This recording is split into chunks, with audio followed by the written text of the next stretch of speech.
నరసరావుపేట ఉద్రిక్త సంఘటనల విశేషం ఏంటంటే, ఒకళ్ళను ఒకళ్ళు అంటే ఒక పక్కనేమో ముందెళ్ళినేమో వైఎస్ఆర్ కాంగ్రెస్ పార్టీకి సంబంధించిన వాళ్ళ మీద దాడులకు పాల్పడటం, ఎవరైతే ఎమ్మెల్యే మీదన ఎమ్మెల్యే ఎమ్మెల్యేకి సంబంధించినటువంటి అనుచరులు ఎమ్మెల్యే మీద దాడికి పాల్పడడం అన్నటువంటి జరిగింది.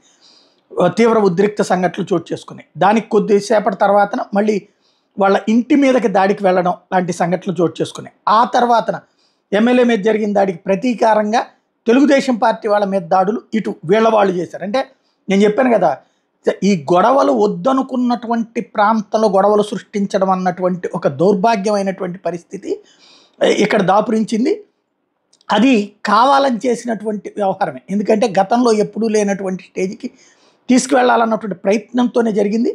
చివరిలో జరిగినటువంటి గొడవలు ఏదైతే తెలుగుదేశం పార్టీకి సంబంధించినటువంటి నాయకుడి ఇంటి మీదకి ఘర్షణ అన్నటువంటిది ఎండింగ్లో చోటు చేసుకుంది. అది కూడా గోపిరెడ్డి గారికి సంబంధించింది ఒకవైపు, ఇటు పక్కన రెండో వైపు తెలుగుదేశం పార్టీకి సంబంధించినటువంటి నాయకుడి వైపుకి ఇద్దరు వైపున జరిగినటువంటి ఘర్షణలతో తీవ్ర ఉద్రిక్త సంఘటనలు చోటు చేసుకున్నాయి. ఆ గొడవలు గోపిరెడ్డి శ్రీనివాస్ గారికి సంబంధించిన ఇంటి మీద, వైసీపీ ఎమ్మెల్యే ఇంటి మీద దాడికి సంబంధించినటువంటి విజువల్ ఇది.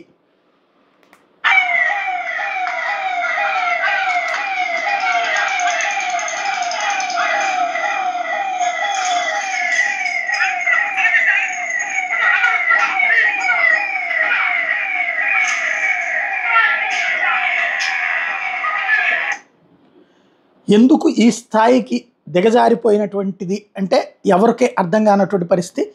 క్రమంగా మనం సున్నితత్వం కోల్పోతున్నామనడానికి సాక్ష్యం ఇది.